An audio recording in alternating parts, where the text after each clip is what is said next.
今日は来てくれてありがとうございました。はい、こちらこそよろしくお願いします。名前から。囲い久美子。あれです。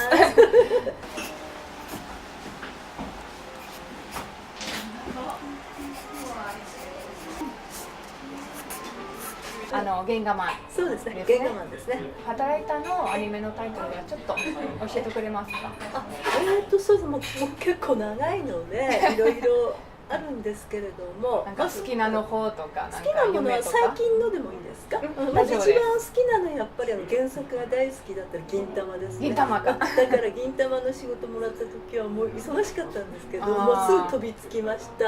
締め切り本当は断るようなスケジュールだったんですけど、大好きです。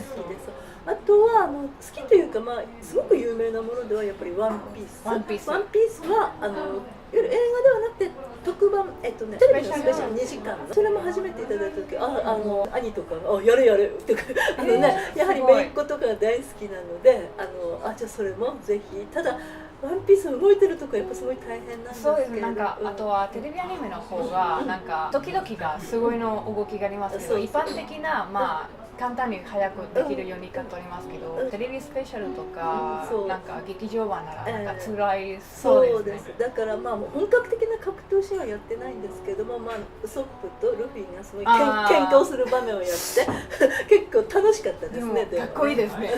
楽しかったですね。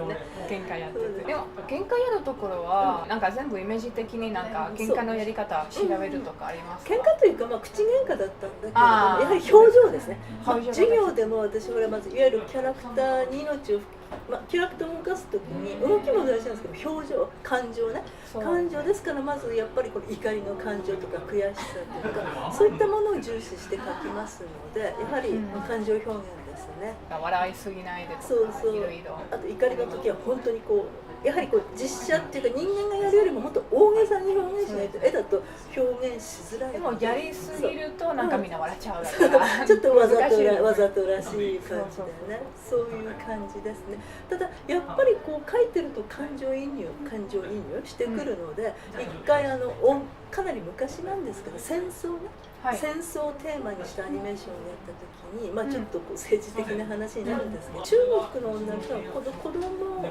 産んだんだけれども育てられなくて、日本人の家の前に置いて、中国人、ごめん、逆です。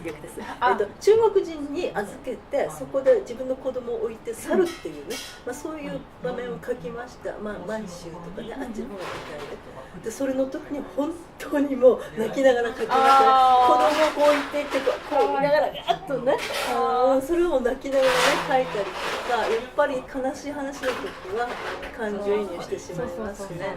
私もなんか例えばキャラクターがニヤニヤしてるとか、私もニヤニヤで描くとかで心配ので描いたらみんな「大丈夫？」何が全然気づかなくて。わかります。だからね、本当にそれはあるよね。あと実はアニメーターが結構なんか鏡で描くんですね。鏡があって表情が見て。